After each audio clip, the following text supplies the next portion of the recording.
Hello friends, welcome to my channel. This is Charan. Let's continue the Python tutorial series. Now in this video tutorial I will explain how to write a single line code if and else condition in Python. So let's start the tutorial.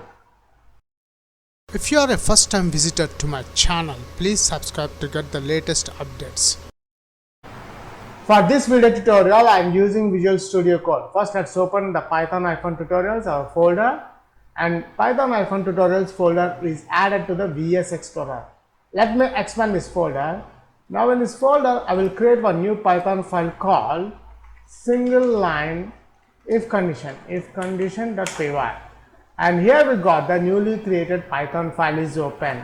My aim is write a program if condition, a single line if condition, if and else condition in Python. So first what I'll do is I'm declaring one string variable which is my name. I'm adding my name Charan. So now the code is to write the if condition string 1 double equals to print. First I want to print the string is correct, correct. Then if string 1 is equals to here I am comparing with Charan double equals to Charan, else print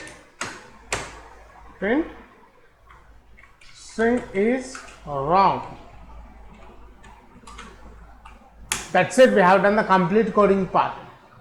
Now I am comparing this string 1 is Charan or not. If the string 1 is not Charan, I will get the string is wrong. If it's correct, I will get the string is correct, using the if and else condition in a single line. That's it. Let's save this file, save all. We'll check the final output of our application. Go to view, click terminal, and here we got the terminal. To check the output, the command is py single line if condition.py. When I click enter, notice here I got string is correct. Now here I am adding some James here, but if the string 1 is Charan, then only it's correct. If other than Charan, it will get wrong. That's the condition we have given. Let's save this file, save all. We'll check the output. See here we got string is wrong. That's it. In this video tutorial I have explained how to write a single line code if and else condition in Python. Thanks for watching this video tutorial. Please subscribe, share and leave your valuable comment. We'll catch you in my next video tutorial.